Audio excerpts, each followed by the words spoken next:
most of the Linux-based attacks are pretty much living off the land attacks. You are using whatever is available, you weaponize it. You might have like minutes to maybe an hour to react. Have you ever used PowerShell? If you don't need to use PowerShell in your box, turn it off. Have you ever used, I don't know, BitLocker? That's a literal billion-dollar question.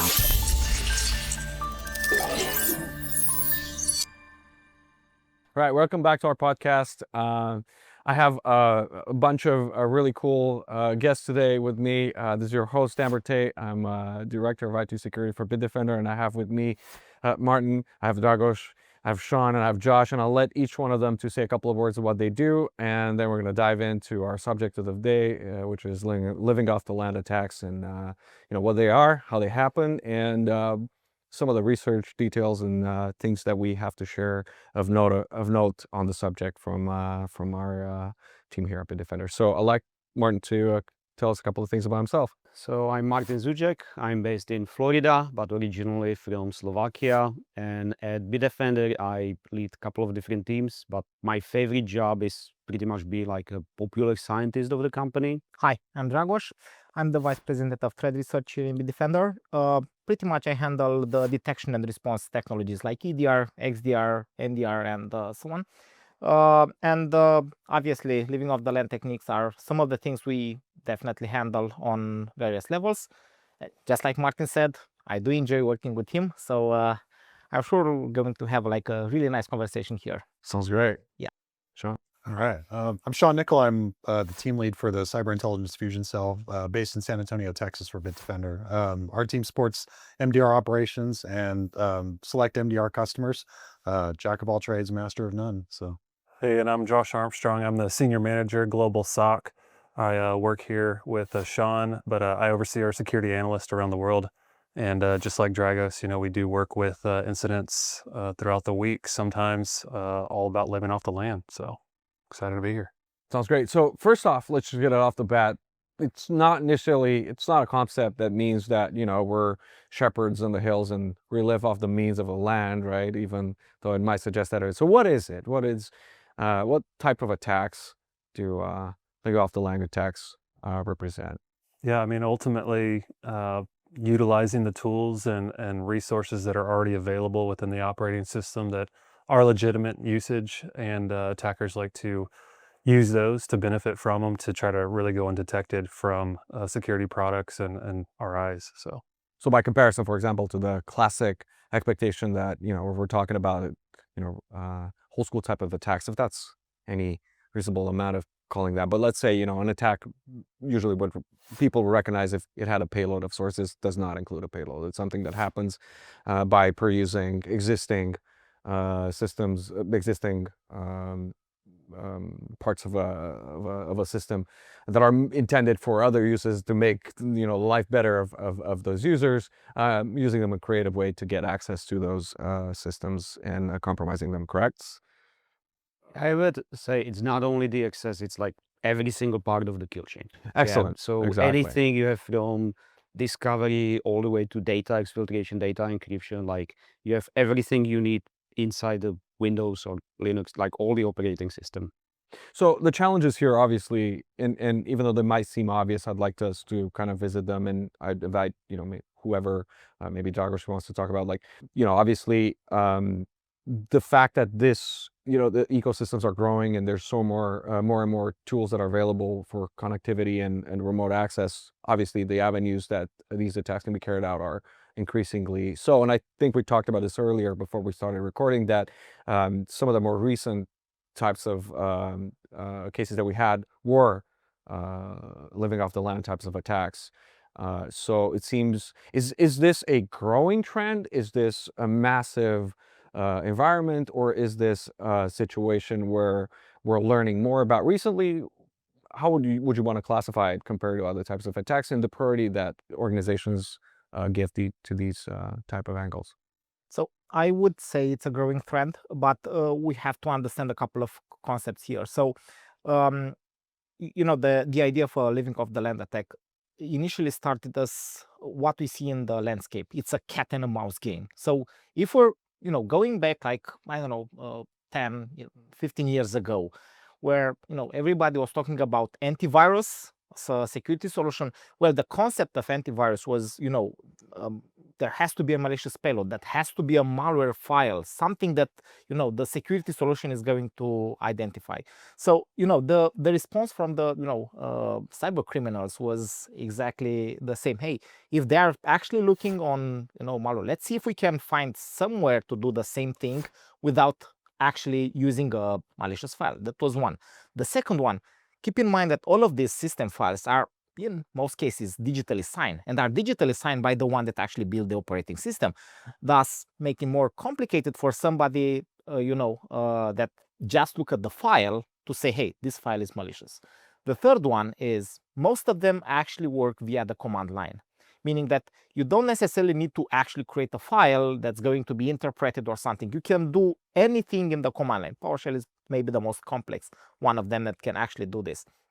So sometimes they are also overlapped with the concept of a fileless attack, because pretty much you can do everything just running commands.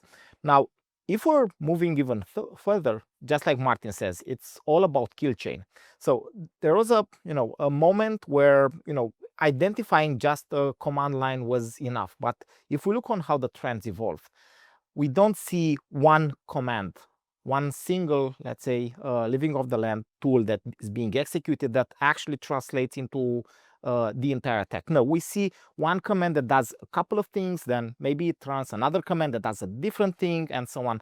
So from that perspective, the security solution has to understand each one of them, and it has to understand The their causality of the causality and the relationship between the think about from Linux perspective. That's maybe the most common one in terms of causality. What are one of the most common things that a system administrator is doing in Linux? It chains some commands via the pipe operator. So one command, the output is going to be piped to another command, the output is going to be piped to another command. I can definitely say that most of the Linux-based attacks are pretty much living off the land attacks, because everybody's going to use that. There is also a fourth thing. When those, let's say, tools were designed, some of them were designed, I'm going to, let's say, put it mildly, with maybe more flexibility that was necessary. So, for example, in let's say in PowerShell, you can use a special character. It's not the asterisk, it's the upper arrow, like an escape character, meaning that if you're using that, you can add some escape values there. But you can also use this to do nothing. So if I put that character before another character, like an A or a B or a C or something like this in a command, it's just going to be, let's say, not used by the interpreter, meaning that you're pretty much providing the bad guys a way to change the same command, doing the same thing, but look different. And if we go furthermore, well, let's not necessarily dwell too much into this, but PowerShell has option where you can hide the window. So it's fairly easy to use. It has an option where you can encrypt the command, and everything can actually be obfuscated, since being a script, in so many ways. So all of these options, while are interesting, actually provide some interesting option for an attacker to avoid detection. And correct me if I'm wrong, it's potentially more insidious, because running these services and commands is probably expected. And Yes. most of the times, or a lot of the times, there's commands that are could be run by an attacker that you're completely expected to be legitimate. Exactly. And that would obfuscate the attack further and make the detection even harder that way. So, and I will actually go even further. And right now I'm actually going to fall back, especially on the PowerShell case. Well, PowerShell is built on the .NET core. This actually translates into the following. It has all of the capacity of the .NET core.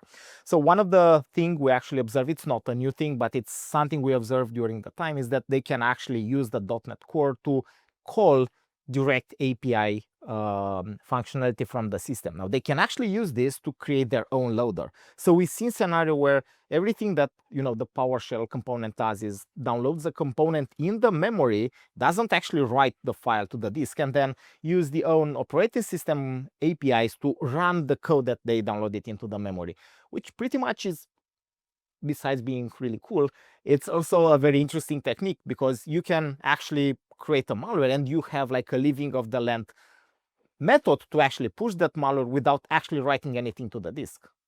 So yeah, things are evolving. There are a lot of techniques that can be used there, and it's pretty interesting. And I can, name other more interesting things. Yeah, hold on to this, because I really want to go and revisit. I can make a quick comment about Yes. the PowerShell. So you didn't know this about me. I used to be advisor when PowerShell Monad was Monad. like created. So that's like 22 years ago. And I was one of the first PowerShell MVPs. So we talk over like 20 plus years of experience. There is still so much stuff I don't know what it can do. Like anyone who says like I know all the capabilities of PowerShell is lying. Like that's simply impossible. So it's incredible how much stuff you can do, and it's incredible. Like you can do the COM objects, you can do the same stuff that you EMI. would do from C#, VBScript. Like you have all that access in a single tool. Which in a naive way, when it was created, it was exactly what they intended of it to be, a very capable platform. But then it of course, it just opens up all the other possibilities. And Sean, I know you mentioned earlier that, we're seeing, the last attacks we were seeing were living off the land attacks. Anything that we could dispel? And I know this, whoever's watching or listening is going to probably see this a different time. So I don't know how, the point in time when these were reported matters that much, but I'd like us to take a snapshot and if we can discuss some of those, what were they about, how we discovered them, and what's going on. Yeah, well, kind of going back to the point of like, it kind of comes back to like a countermeasures thing, where it's, like you might have the sexy 0 days, you might have the sexy exploits, or the malware that we've named APT groups after. But it's like, if you're getting into an environment, if I don't need those tools, and I can not burn those tools, so it's, if I can get in there and use the stuff that's already there, then I have no need to burn this, really high value backdoor that I'm going to use for another high value target, so you're seeing stuff, I know we had some interesting ones that, Josh and his team worked on, where, they were, coming in, socially engineering people, so it was, coming in through Teams, your typical phishing stuff, and, using those different types of lures to get people to download something from a janky site somewhere, or something that was, like a remote management tool. Like, it's like, I need you to download TeamViewer, and, TeamViewer is running everywhere legitimately. And so it's not going to flag as a malicious download. The behavior on it's not going to, so whatever's happening in that session though, is that's the stuff. And I know those are the things that Josh is seeing for sure. Specifically, with Teams as an example, we've come across a few incidents this past year where as a user in the environment, you get a phone call, and on your screen it pops up IT support. As a normal user, you're going to answer that. You think it's IT support, right? 100%. And they tell you, hey, we need to do some updates on your system, so go ahead and install this legitimate program for me so that I can connect. And we saw that starting to happen. Once you install that program, it gives that attacker that remote access, and they can start doing things within the environment, right? And it's a lot easier to go undetected when you're using those legitimate tools, right? That you're not going to see. So, on average, how much do you think, how much time do you think goes between, an attack being carried out and the time it's detected or suspected? And what, I want to go into the kind of measures as well, and the kind of research we do, and kind of understanding how these things do get out in the wild and they get exploited, and whatever kind of measures we have. But, what's the average time between? It can vary. It can be very fast, or it can take a little bit longer. It kind of depends on what they end up doing when they get in, right? What's going to tip us off that somebody's in that environment. And so, with managed detection and response, we bring another layer on top of the agent where we're looking for that activity. When attackers get in, a lot of times they want to discover what they can access. And so we like to look for those discovery commands and things like that.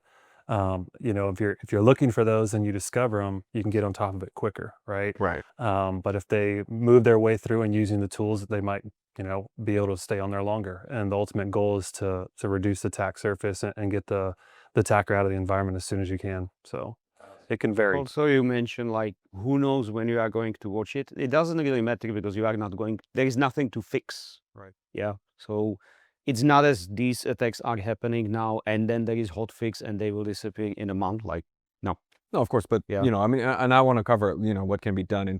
I mean, there's probably limiting access to some services or some sort of, there's countermeasures, of course. But my question is, and I'm trying to understand, of course, I'm trying to discover together, some of the challenges and why this insidious method is so popular. And let's try to look at it from a different perspective. I'm trying to understand are these attacks very targeted, as in, the attacker knows exactly the organizations they want to penetrate. They know exactly where to go. They have some intel they gather elsewhere, and they know exactly what they want to do, or they're exploratory in nature mostly. I'm not looking for exact numbers. I'm trying to understand, what we're seeing. Can I ask Absolutely. question over there? Yeah. Can you think of any ransomware attack that you've seen the last year that was not manual hacking operation, that did not involve some kind of living off the land components or utilities, libraries, scripts, and so on? I cannot. I would say like every single one that we've seen. Yeah, it's, going kind of talk about the detection question. It's like you might have like minutes to maybe an hour to react. And, you got to think about that. If they were socially engineered or phished, it's like the user's already clicked on it. So, you already have something that's executing or something that's downloading, whatever it is. So you're already kind of leaving the door open. And so, the attacker might be already, hands on keyboard at that point, or, they're going to come back to it. But, you're already comped at that point. So it's, figuring out what's next. And I'm trying to think living off the land part is, you'll see the, looking for how to get things exfilled and like what's the next step. And the targeting might be from, it's like they found a combo list somewhere. And so it's a mass attack by phishing. If I can send out, 100,000 emails and I get 2 clicks, I mean, I'm doing good. And so that's all that's what they need. And it's coming from a variety of sources. It's getting scraped from public data. There's, we see things like, GitHub repos that are exposed where they'll have email templates for the entire company's contact list, out in public. And so, stuff that they put on LinkedIn or social media, so there's so many different sources that could potentially come from, especially if it's, looking for social engineering.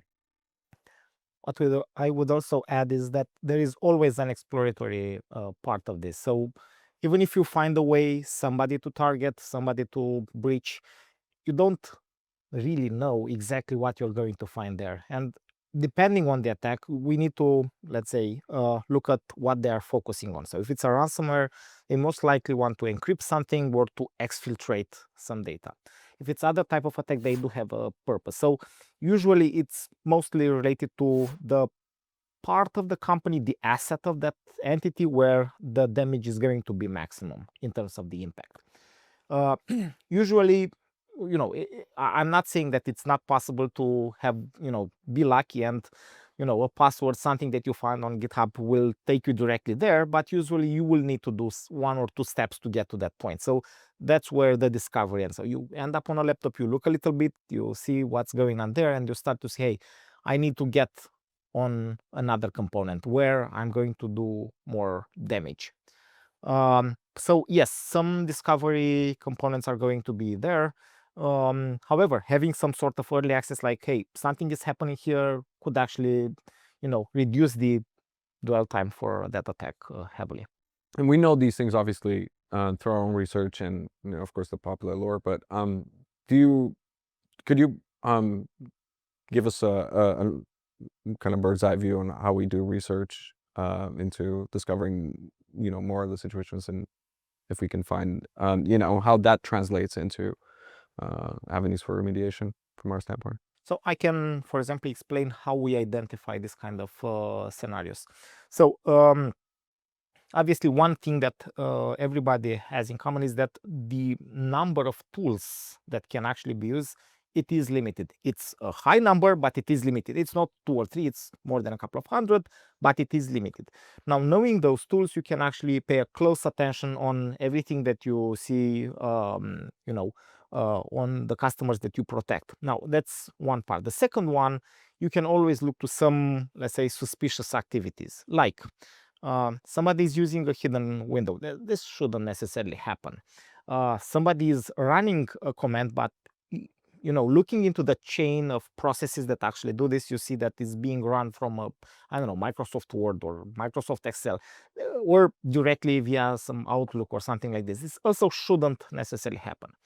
On the other hand, every kind of information that we have, we usually use to train certain machine learning models that can also be used not necessarily to detect, but to create some sort of let's say, early notification that we can further use to analyze. Now, once we discover something, we actually try to, place them into different families based on how they are being used, who is using, and so on. And, the general output is to try to create some sort of generic detection that's going to detect not just that sample, but pretty much everything in that category, and also to be proactive enough.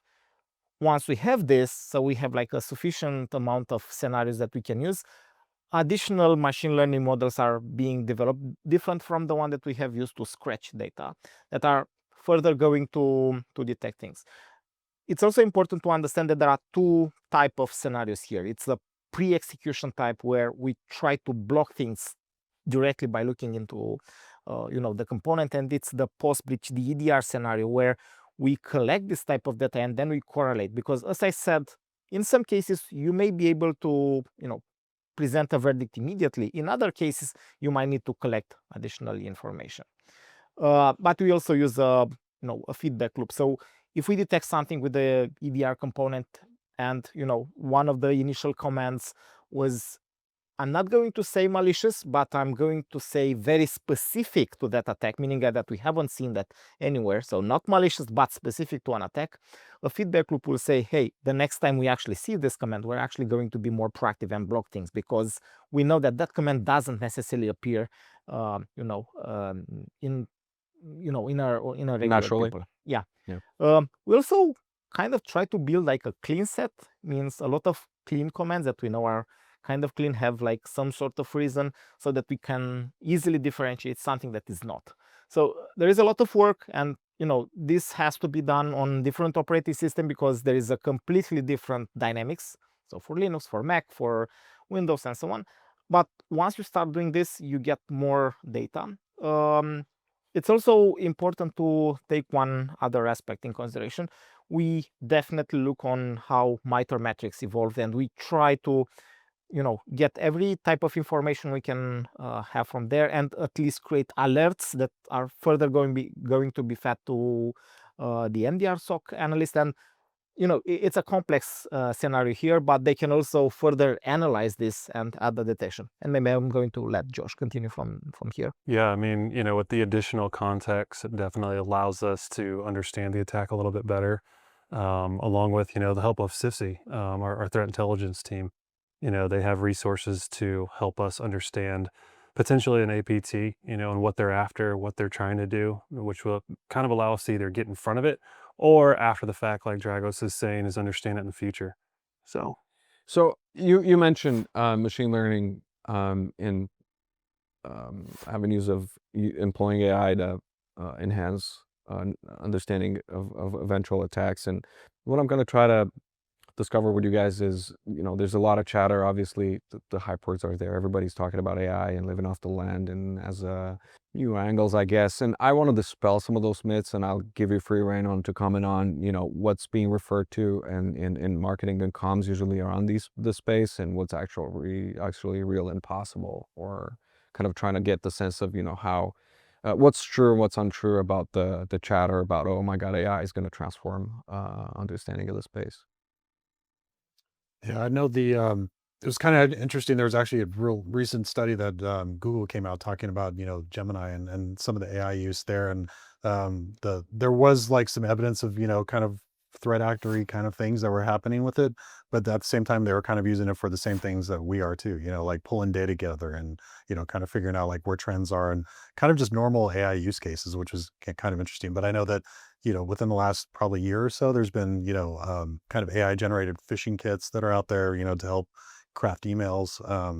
There's a group called FunkSec that's kind of popped up in the last couple months that they got called out for having what looked like some evidence of AI code evaluation that was happening in their, ransomware code. So there's probably, some other stuff happening out there that maybe we don't necessarily know about, but it's probably there for sure. It's definitely arrived. Would you say it's more on the side of the execution, carrying out the attack rather than discovering new ways to Yeah, that's something I think would be kind of interesting from, if you're doing kind of like mass scanning or mass port scanning, maybe looking at those things at big scale, like how, where should I target? What's, how does my code look? Maybe those kinds of like smaller use cases that I think. But yeah, I think it's coming. Well, it's quite easy because like living over the land attacks, like use the same tool, techniques, everything as administrators. Yeah. So for example, you want to ask Gemini, build me the port scanner in the PowerShell. You write it as system administrator, you will get the tool, how you use it. Is it going to be used for malicious? Yeah, because it's just the intent behind, but the code that you want to generate will be exactly the same. So, and while we're at dispelling myths, I'm going to invite you to figure out, like, try to think of all the things that are egregious and patently false about the common understanding of living off the land attacks, and let's dispel some more myths if you can think of any. Set the record straight. I can think about some myths related to machine learning, but actually I would like to rephrase this because the usage of AI, it's not something new.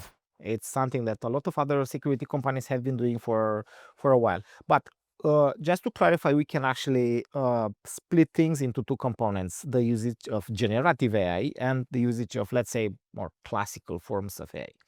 Now, the companies, and I'm talking generically about every security company, are going to actually use more AI or let's say classical AI to protect against these threats. And you can have, like, let's say, smaller models if you're running the pre-execution, you don't want to impair the performance. You can have like larger models if you're analyzing things in the cloud, if you're analyzing things locally or at the XDR level, and so on. The large language models are usually used for explainability.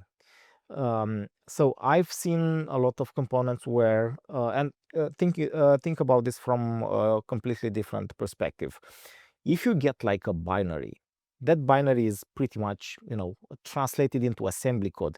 It is possible to ask an LLM to, translate that code, and there are some projects into, let's say, more human readable understanding, but it's not necessarily how it was designed for. But what are these LLM actually really good for? They are really good in code. So whenever you're coding, an LLM could actually be really helpful. And what is purely code? Well, those tools. If you're thinking about anything like, Python, PowerShell, they don't have compiled code. They have like the script, the actual code. So these LLMs are quite good in explaining what's happening there. They're also quite good in actually providing some information about, what is the intent behind it. And there are several projects that can use this for explainability, not necessarily detection. And I'm going to try to better explain this. To simply put it, as of so far, they are not fast enough to provide the detection that will actually translate into a protection layer somewhere. But they are good enough to provide explainability, to explain what's happening there, to extrapolate some information out of there. So, just to clarify on how this type of models can actually be used in practice. In theory, we can postulate that, yeah, if it's something fast enough, if you have like, a very powerful GPU just for you and so on, some things can be changed. But in practice, this is how things looks. So, just to further clarify those type of myths. What about you guys? Any comments on the? I mean, when I think of from the SOC side of things, I think how we can use it against attackers, right? With the LLM system, it allows us to analyze things so much quicker and get that initial analysis done and out of the way. But there's still a human aspect there. I think that we're always going to need that human element to it, to make that final decision, whether to block something or whether to stop this that's legitimate or not.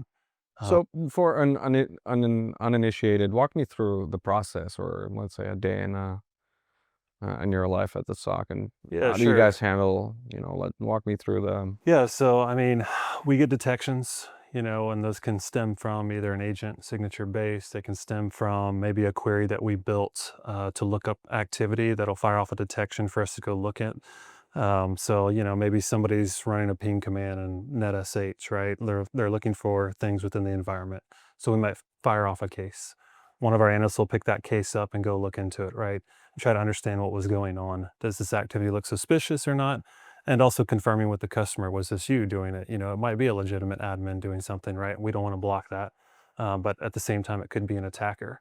So as we work these detection cases, if we realize that it's something suspicious, malicious, we'll fire up an incident, okay? And we'll reach out to the customer, let them know that we're in an incident. And at that point, we start looking at everything around it. What happened before, what was going on, what was happening during, and understanding what kind of actions that we need to take. Maybe we need to stop a process that's currently running. Maybe there's an attacker right now in the environment looking at things, right? We've seen attackers in an environment before drop even a ransom note. We've stopped them before they've been able to encrypt the files. And so you'll see these things happen. And so ultimately it's about that response piece for us, for the customer, right? We want to respond for them so they're not waking up at 3 a.m. and, all hell's broken loose in their environment, right? And things have gone wrong. So that's really kind of what we do on a day-to-day. We also do, hunting. So looking at things within the environment, we get a lot of intelligence from this guy here, from our threat intelligence team, and it allows us to kind of look at vulnerabilities, that could be exploited. And so knowing what's going on within the environment, seeing anomalies happen, right? So we're constantly baselining an environment so that we understand when you log in at 3 a.m., what's going on, because you normally log in between 9 to 5. So seeing all these things going on and being able to notify the customer or take action for them is really what we do on a day-to-day. And the threat intel team contributes how? Yeah, so basically, day one of onboarding, MDR customers will fill out a questionnaire, and it's a fairly detailed questionnaire, but it's detailed for a reason. And one of the things that we ask is basically understand like what their tech stack looks like. So we ask about applications in use, different operating systems. If we can get version numbers, great. I know sometimes it's frozen in time, so looking back at it 2 years later, but it gives us a baseline. And so, that kind of helps as far as like, having somewhat of an audit of just the customer environment from day one, so that if they tell us, yeah, we use Screen Connect, and then the SOC sees activity with TeamViewer, it's like, no, they don't use TeamViewer, and then that starts our investigation. Or it could be something, just knowing that they're using a particular web application. Maybe that one's got some vulnerabilities, and so that's they're going to go investigate that. So there's a lot of different points that we can help kind of help out with the investigation process to either rule out something or to confirm, yeah, this is bad. Let's look and see where the next steps were. So even if it's obvious to us, because we're it's a day-to-day for us, it's not just the tools, it's the human factor in the whole process of detection and mitigation. Is that correct? And how does that what's special about the way we're doing it, if you can? I think it's just kind of the hands-on sort of like white glove experience that we try to do, especially with the onboarding. I know that the account teams started, from the beginning of the sales process all the way through, and getting to know the customer and understanding the baseline, so that you can basically from day two you start understanding like what's normal, what's not. If you have a really engaged customer, you get feedback quickly, and that all goes back to the knowledge base that we have for them. The analysts are aware of things that are going on, like customer will contact us and say, hey, I'm doing a pen test this week on these IP ranges on this thing. And so they know that, they don't have to spin up a full incident when it happens. And Exactly. there's a lot of really good stuff that, and I know we've hammered on this a lot, but just kind of like the trust between us and the customer, and understanding that it's a relationship, and we don't want this to be a one-way thing. And it's, everything disappears into a black box. Like, we want to be transparent and stay engaged with the customer. And, you know, eliminating noise, that's a big factor for us, right? There's a lot of false positives. There's a Right. lot of things people are doing day in and day out, and that can bring a lot of alert fatigue. And so one thing that we're doing for customers as we're baselining, we're putting exclusions in for things that, you know, we know are false positives that aren't true. We always want to work our way to that 100% true positive. We want every detection that comes in to be something essentially, right? And so a big part of our role is eliminating that noise for that customer, you know, and taking that out of their plate. And this is absolutely different from customer to customer because their environment and their setup and their reality is totally different from the other customer. And there's just no one blanket that would cover, which makes 100%. it so much more difficult, but also so much more 100%. involved. And, you know, with that, because we have so many customers, we have different industry verticals.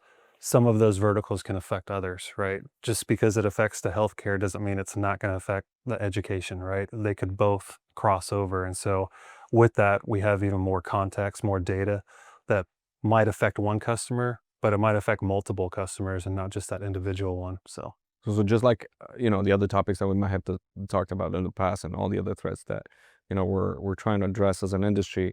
Again, this doesn't seem like a concern that's going to go away tomorrow. There's not going to be you know, a shot that you can just give the patient and it's going to go away, right? It seems like it's one of those things it's going to keep happening. So what would be the ideal situation where it's, living off the land attacks will disappear, just making the services go away with them? Or do you imagine a world where these type of attacks can actually disappear and they no longer pose a threat? I think like one bit aspect of it to help eliminate a little bit of it is understanding what's actually used in the environment. You know, if you don't need to use PowerShell in your box, turn it off. You know, disable that feature from somebody being able to use, right? And so that's a really big piece of it is understanding what exactly is used. Like Sean mentioned, you know, do you use TeamViewer? Do you use Screen Connect? Do you use LogMeIn? You know, eliminate all the other options and only have that one that's used will help eliminate a little bit of that risk within the environment.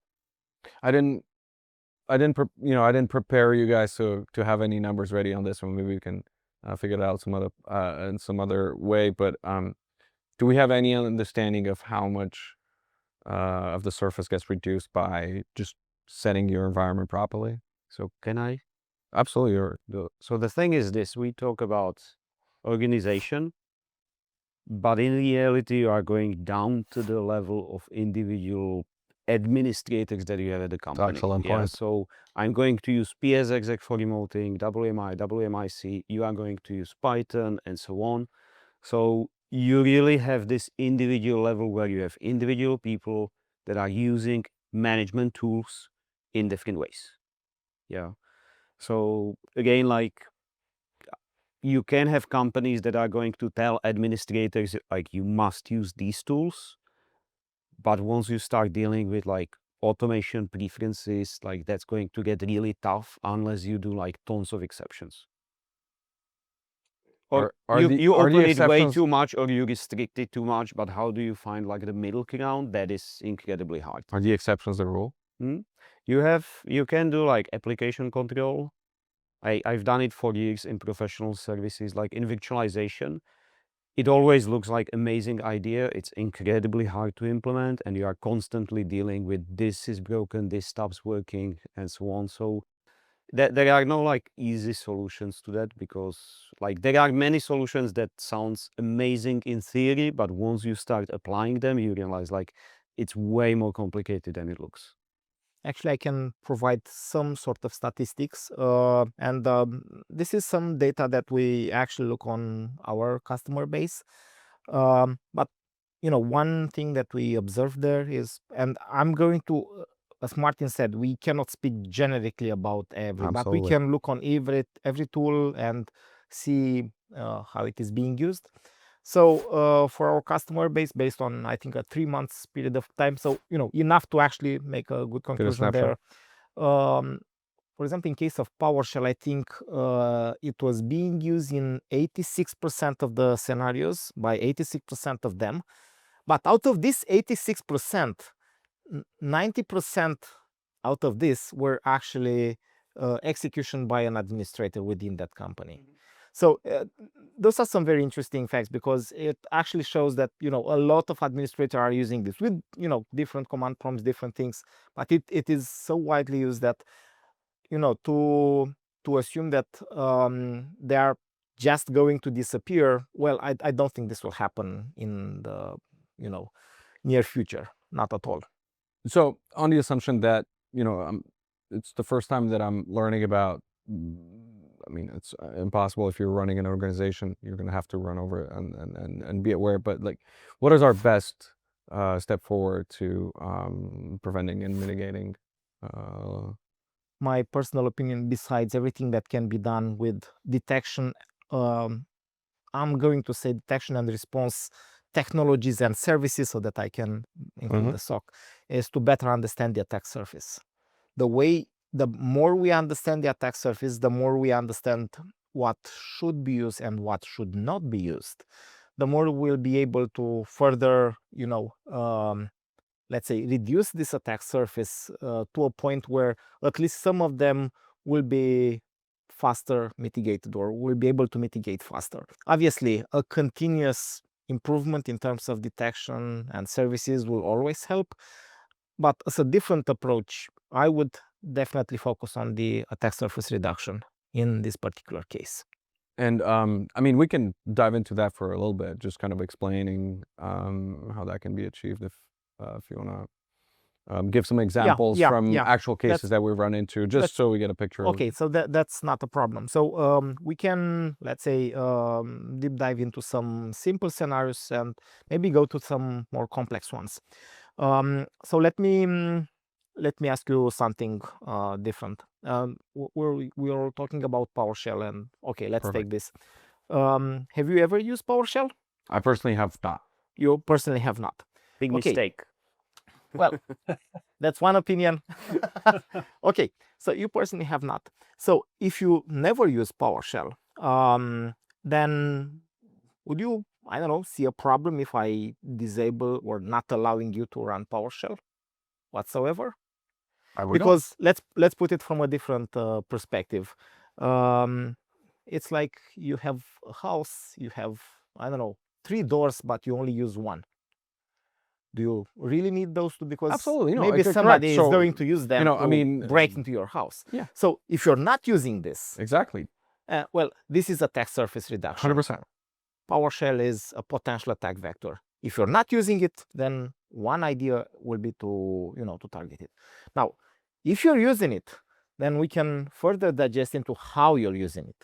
Maybe you're maybe only the admin are using it, so maybe you should allow it for the admin, but not for you, that you're not using it. Or maybe you're using it in a very specific way. Maybe you don't use the command line functionalities, or you don't using the hidden window functionalities, and so on. So we can actually identify certain type of concepts that you're not using it, but that ultimately can be used to reduce the attack surface. Now, let's take this concept and extend it to all of potential attack surface. Have you ever used, I don't know, BitLocker? Let's say I haven't. Let's say you haven't. Okay, and I'm actually going to assume that very few people have actually used BitLocker in an enterprise. No, BitLocker. Bitadmin, it's also true, but I'm actually thinking about a different scenario. Usually BitLocker is used to encrypt your disk, and it's usually something that a sys-administrator is doing. So it's unlikely that you're going to, hey, I'm going to start encrypting my disk and so on. It's something that an administrator. Now, what we've seen, at the end of last year, we saw a very interesting ransomware attack where they didn't actually bother to encrypt, to have some code that actually encrypt files. They were just using BitLocker to encrypt the entire partition. They just had access to the it's password, there, and there, then why they not? later. So the concept was, instead of trying to encrypt files, let's encrypt the hard drive and then ask for some money. So fairly simple concept. And we do have a blog with more details about this. Martin can actually tell more about this. But the concept is, if you never actually use BitLocker, and if only the administrator was using, why not actually disable this capacity? Because if we disable this capacity, an attacker will breach you, will have access to your account, but will not be able to use it because only an administrator can use it. So, in a nutshell, that's more within the concept of attack surface reduction, understanding what you don't need to work and, harden that situation. We try to think this maybe in a more positive way, allowing you to use those system applications the way they are meant to be used, not in a malicious So way. let's say, obviously, we're talking about teams being a potential attack surface. Well, like organization uses it, we're going to have to whitelist it. It's going to be in there, Yeah. right? But If nobody uses it, but if nobody uses it, only, or let's say, you have multiple platforms that could be avenues for attack, but actually, this is called shadow IT, where other members of your organization are, performing some IT services to other members of organization they are using, and this is not really okay. You have an organization, you have some clear protocols, you have some tools that you're using for this. You shouldn't allow other tools. That's fairly simple. and For to your point, configuration, because the teams, if I'm not mistaken, you just disable like don't accept Public, external correct. messages. Yeah. right, and then you could do this through the org, just directly managing it. But and to your point, and that's what I'm trying to get here. So in actual, like in actual world use, we are trying to reduce this. How does this, can you give me some examples that we can share of, customers where we have applied this and how it worked out, or just give me a sense of how this works in the real world? Because we have it's understanding how this can be exploited, and then how does this happen with, a customer?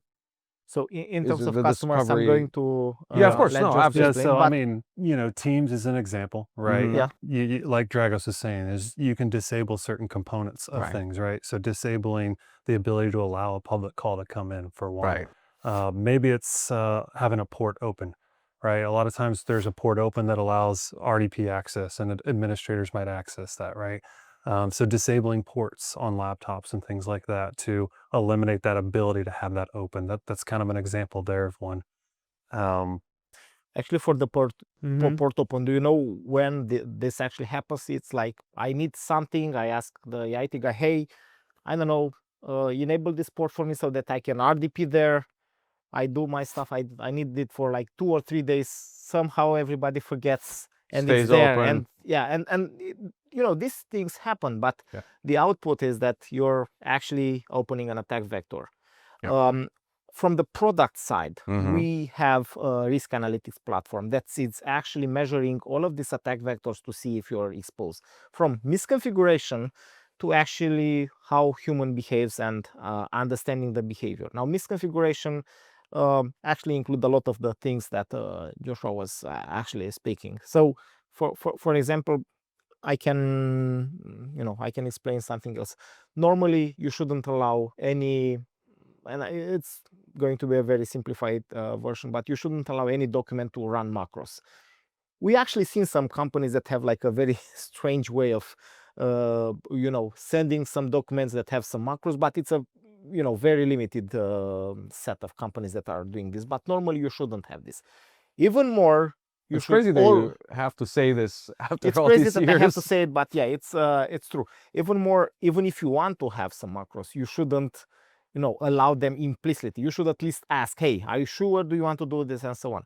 But normally, and just to fall back into the misconfiguration part, you should actually disable this, and this can be disabled at the system level. So one risk assessment tool, it's something that looks into everything that you have in the system and say, and provide you the prompt where it says, hey, this is wrong, this you should fix this.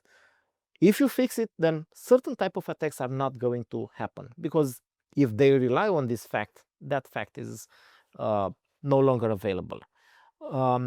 One key aspect here is, instead of thinking about detection, protection in terms that I'm waiting for the attack to come to me and then I'm going to block it, we should start thinking about prevention. I'm not attacked, but I should take a really good look at me and see what I can change so that when the attack comes, certain kind of things are not going to be possible.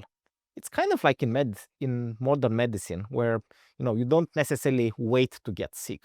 You're kind of going to a doctor and see if I don't know, maybe your cholesterol is too high and you need to start eating less or something like this.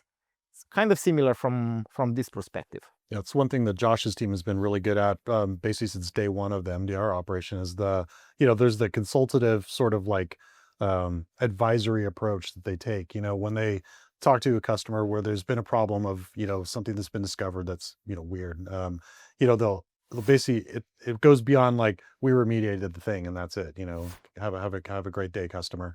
They'll actually go through the steps and say, hey, consider not using these user privileges for this group of users, or disable this, or look at this best practice from the vendor at this URL, so that even if they do a very comprehensive version of that, after an incident, but even just your normal day-to-day detections and alerts, there's usually an advisory component that the SOC analysts are great about filling out and making sure that the customer gets it, understands what went wrong. Oh, this is what I can do to make it better. Thank you. So it's kind of one of those things to help them out, not necessarily leave them out in the cold. And we do try to read the full spectrum of any type of risks that are available there. So for example, one very interesting aspect of what the Gravity Zone platform provides is that we have what we call a human behavior risks. Why we're saying this? Because in most of the attacks, somewhere within the chain, there is somebody that made a mistake. Somebody that didn't understand a message in an email, click on something, blindly trusted a message or something like this. There is always, in more than 90% of them, there is always somebody that did the mistakes. Now we try to actually analyze this, and we strongly believe that we also need to push more into education, meaning that assuming that we understand that there is a problem, we can also ask our customer or explain our customers that they also need to educate their own user base. And to this idea, there are a lot of scenarios where we actually see people that are maybe using the same password for different services out there. But that's fairly simple. If you're using your company password for some, I don't know, shady website there where you can buy, I don't know, t-shirts or something like this, if that site is being breached, yeah, you're not just losing the password for that site, you're also losing the password that allows access within your company. And the more we go into this work from home, work from anywhere scenarios, the more likely it is for people to use the same device for both their personal needs and organization needs. And this pretty much translates into this kind of scenarios. And the more we can actually identify this, the more we actually allow people a chance to, hey, we need to correct this. We need to discuss with people. We need to educate them.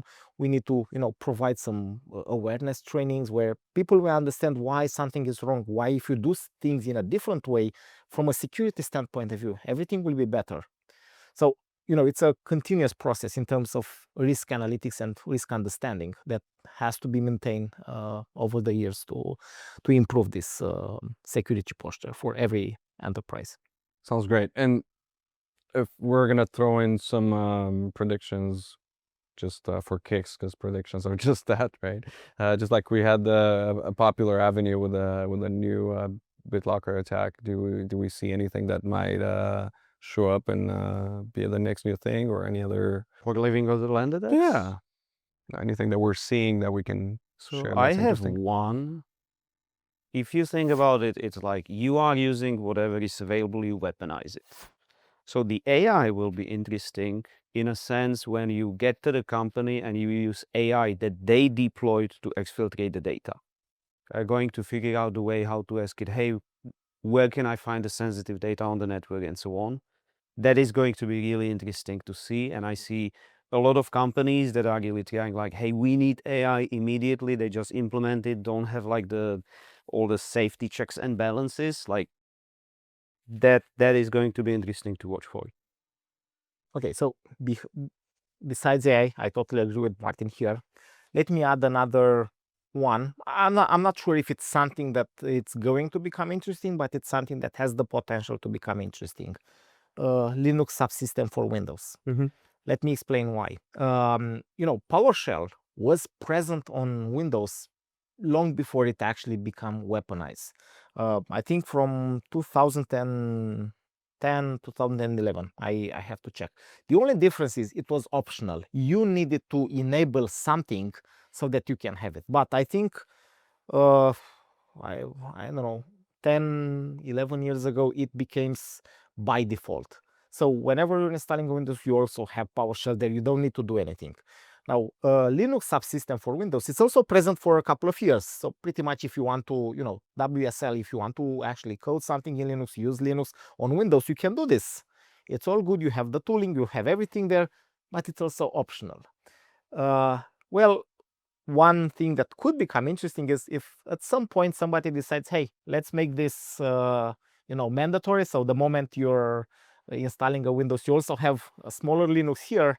I'm pretty sure the attacker will think, hey, every type of attack that we can do on Linux with those toolings, we can, and those are also living on the LLM tools, suddenly became access here. So that will also be a potential interesting thing. Again, it is limited to this defaultness that has to happen. And that's on top of everything that Martin says about AI. Didn't Microsoft play with the idea of having like the Android subsystem on Windows? Yeah, they also that would be yeah, so that they can play application and games on Android there. So well, the way I see it, the more you dwell into usability, to some point you're kind of risking the security. The more you add some cool features that are meant to add some additional things, you are bound to somehow risk some security issues there. And I feel like if we had enough time, like we can make a whole new episode on this. And I think I was gonna touch base on exactly this topic. And I think a lot of, like you said, usability and so on, like a lot of new products out there just came with, I don't want to say questionable usefulness, but they just brought a lot more risk than they brought value, and for the end user that didn't even register as a potential risk at all. It's like, hey, we just get this convenience. We can run, I don't know, like you said, I give the example. I'll emulate some Android app on this environment. Oh, I can play this stupid game, but this stupid game brought the whole Yep. the industry, whole additional information with it. Yeah. And nobody would think twice about it from a user standpoint that's uninitiated, and it's not.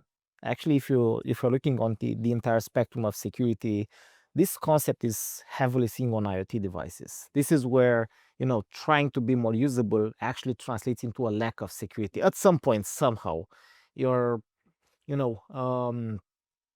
need to use that device from anywhere in the world, so you have to connect via cloud.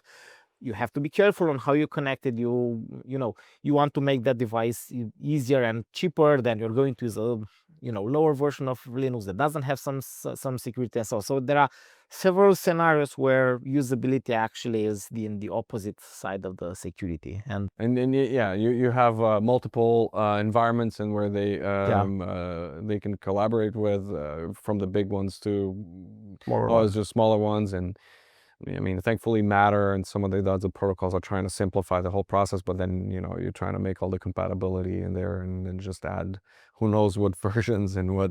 It's also, I would disagree in a way, because it's not usability, it's convenience probably. No. It's like powerful administrative tool. Like you manage remotely hundreds of devices. You have tools that are designed to be absolutely, powerful. yeah. But I think, when I agree with both you and Dragos when he said usability, it's one sort of a convenience, a factor where you're just making all these enhancements that will give you more power, but at the same time, it's going to feel like, you have more control at the same time. So it's one of those conundrums. So I want to save the rest of potentially other black hole subjects we might get into for the future one.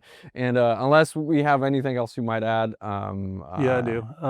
One thing I think that we're seeing a little bit, I mean, I'm an Instagram reel scroller. I don't know about you or TikTok, but we're starting to see a lot of fake videos. I'm already sharing too much information.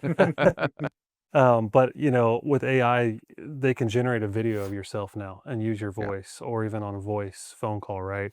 And so with this comes another layer of, you really need that second form of authentication, or maybe third, right? I can call up a company, it might sound like me, and try to get them to approve a PO or something, and you'll say, yeah, sure, it sounded just like you, right? And so I think we're seeing a little bit more of that with AI, and even now to video, generating something of me that looks like me over Teams, and it's not even me at all, right? So that's starting to happen more. I think we're going to see a little bit more of that happening, and having another form of authentication is going to be very important. It's an excellent point, actually, and you know, we're talking, you know, we're passwords have always been a conundrum. You know, the best form, but at the same time, they're not a human form. So can we just improve them?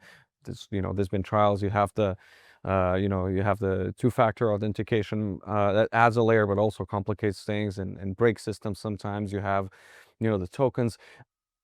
I would love to explore whatever the future holds on whatever that new identification. At this point, it's a third level, fourth level authentication that might solve that, because like you said, biometrics might suffer in an age of AI where you could, I mean, basically, you know, face recognition can be spoofed. We talked about this with you know, with a good enough AI, and there's the Voice cloning is that easy. So Exactly. I do know a couple of sites where all you need to do is just put a fake email address. They don't actually check it.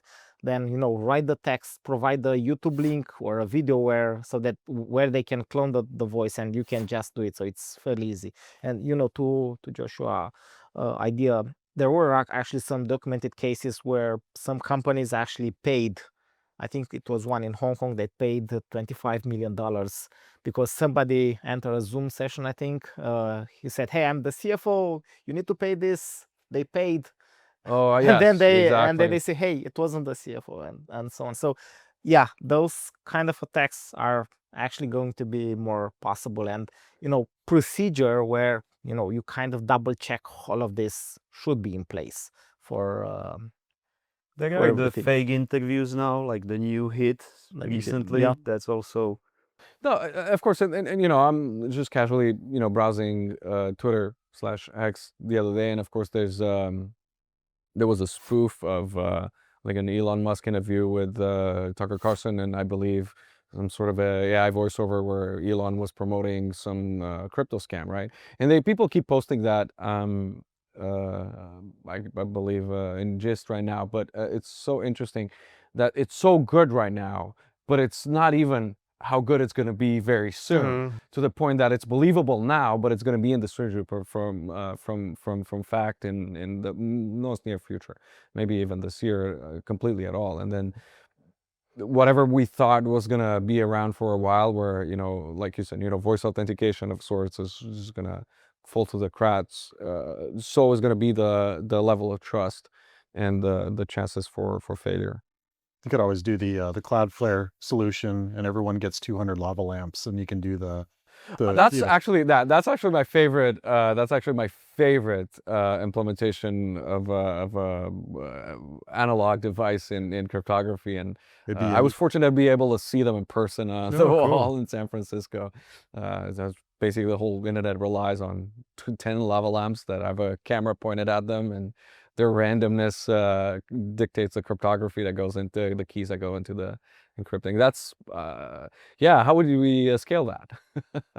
Yeah, that's a literal billion-dollar question, but Yeah. you know, at least everyone would have a unique fingerprint with that. So that's Yeah, something to think and in about. fact, you know, yeah, and there was, you know, all the others, but I don't want to be wrong, but I believe there was a little more research done on biometrics, in the sense that, you know, like your typing is unique to the point that it can identify you in some ways, but that's still, I believe, on the research, so still cutting edge.